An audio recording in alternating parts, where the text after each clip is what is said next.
Nací en un hogar cristiano de cuarta generación, o sea que ya mis tatarabuelos eran cristianos y empecé cantando en el coro de la iglesia, pero cuando comencé en mi adolescencia a escuchar que podía cantar, me empecé a apasionar con esto de ser músico y me apasionó tanto que decidí hacer mi grupo de rock. Y ahí, bueno, tuve un conflicto con mi mamá porque como madre cristiana, ver que su hijo hacía música rock era un problema. Tuvimos diferencias, peleas.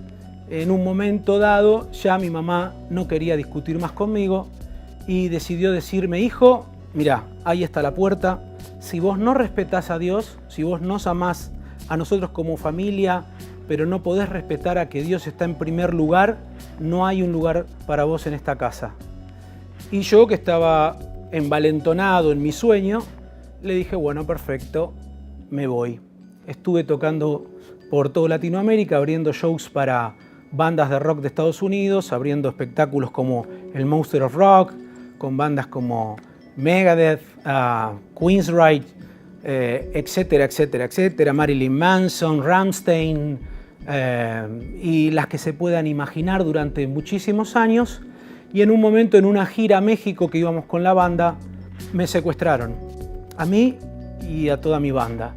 Y estuvimos varias horas secuestrados, amenazados de muerte. Uno de ellos decide hacerme una pregunta y me amenaza de muerte y me dice: ¿crees en Dios? Y yo dentro mío no sabía qué contestar, porque dije: no tengo nada que ver con Dios, estoy del lado contrario de Dios, y este hombre también es un criminal, un secuestrador. ¿Por qué me pregunta eso? Todo eso fue, obviamente, segundos. Y de adentro de mi estómago salió decir sí. Y hasta me asusté cuando le dije sí. Y él me dijo: si me hubieras dicho que no, te hubiera matado. Horas después nos liberaron, pero desde ese momento hasta que logramos llegar al hotel, yo sentía que Dios estaba conmigo. Y no era solamente mental, era físico. Sentía un calor en el cuerpo que no lo podía soportar. Y entendía que era la presencia de Dios. Recuerdo que llegamos a la habitación del hotel, todos los músicos, cada uno se puso a llorar en un rincón. Yo me fui al baño y me arrodillé y recordé las oraciones de mi madre y recordé a mi iglesia y recordé lo que aprendí de niño, los versículos.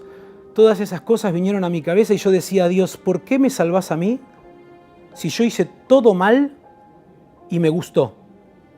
Mi testimonio no es el testimonio de muchos otros que te cuentan: uy, yo pequé, le fallé a mi mujer, andaba con muchas mujeres y no me gustaba, y el enemigo me empujaba a hacer eso.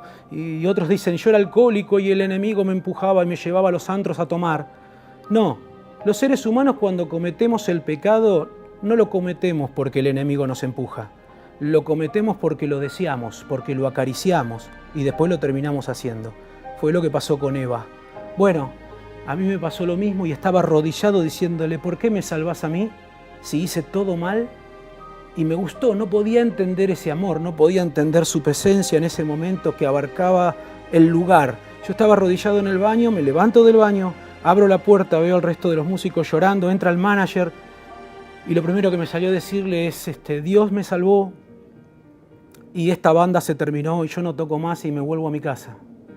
Y después de tantos años de haber vivido de lo que me gustaba y apasionado en lo que me gustaba, estaba tomando una decisión hacia la nada, porque siempre soñé ser músico y nada más que músico, pero sabía que algo más grande que yo estaba cubriendo mi vida. Cuando llegué al aeropuerto en Argentina, la primera persona con quien me encuentro era la persona con quien pensaba no encontrarme. Y esta persona era mi mamá, que por muchos años oró por mí y yo la desprecié y la insulté. Recuerdo que la vi parada ahí y me acerqué. Ella ya no se encontró con el niño de 17, 18 años que se fue de la casa buscando ser estrella de rock. Se encontró con un adulto, con un tipo grande, todo tatuado. Y no la abracé ni le dije: mamá, te amo. No, la miré y le dije: ¿por qué a mí?